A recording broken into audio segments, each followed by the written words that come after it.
Welcome to Healing Network. In the name of Jesus Christ, I want to talk to you right now. Have anyone make a decree over your life that you're not going to succeed? Have that decree? The Bible says, who is it that will decree a thing? It come to pass when the Lord Almighty has not commanded to be so.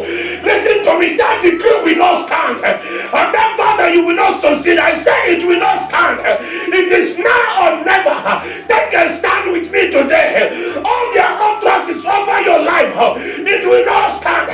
You are not a failure. Are you hearing what I'm saying? In the name of Jesus, I command a negative decree over your life, over your business, over your marriage, over your academics, over your children, your husband and your wife, over your family.